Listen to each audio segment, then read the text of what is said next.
Okay, pre-calc students, we are going to look at problem 25 right now. So we are supposed to graph y equals 1 minus the natural log of x. Okay, so kind of taking a look at this, graphing y equals 1 minus the natural log of x. And again, remembering that natural log just means log base e.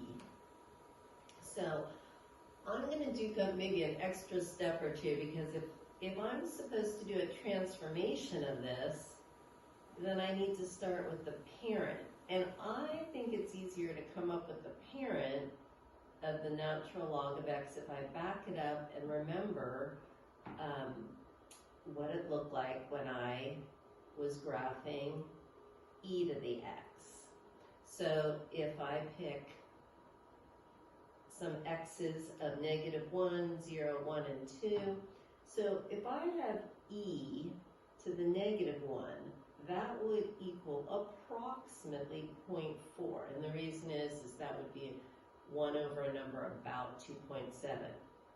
If I've got e to the 0, well, that's going to equal 1, because anything raised to the 0 power will equal 1.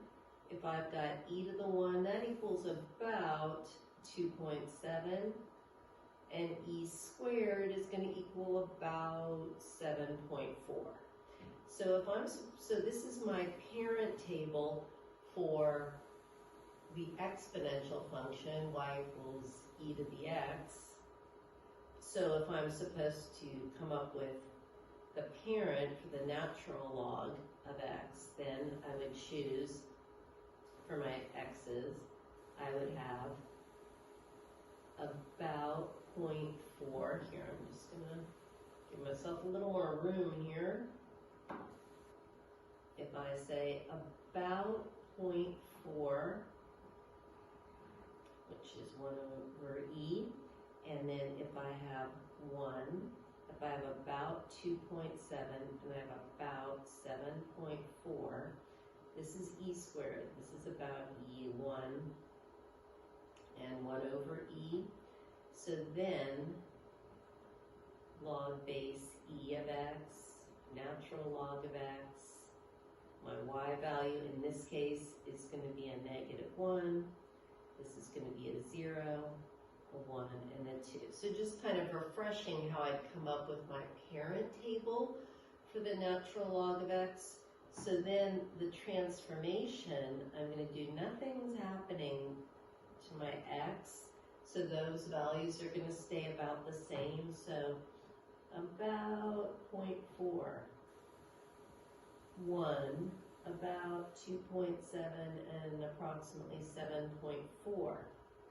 So I'm going to have 1 minus the y values from my parent table. So if I have 1 minus a -1, that would give me a 2.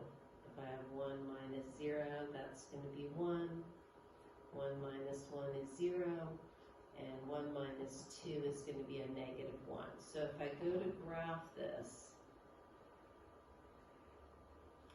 when I am at about 0.4, I'm going to be at 2.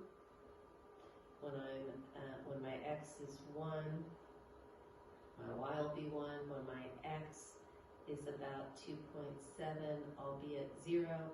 And when my x is at 7.4, I'll be at -1. So this is what that function would look like. The asymptote would be at x equals 0.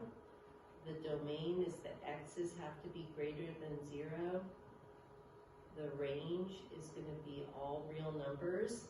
And again, kind of a good way to just think about this is remembering what it would look like if you graphed just the natural log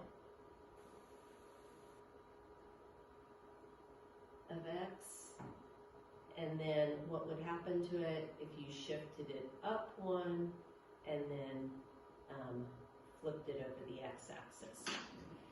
So definitely let us know if you have questions about graphing this or any of the graphing we've done, since we're trying to kind of review everything.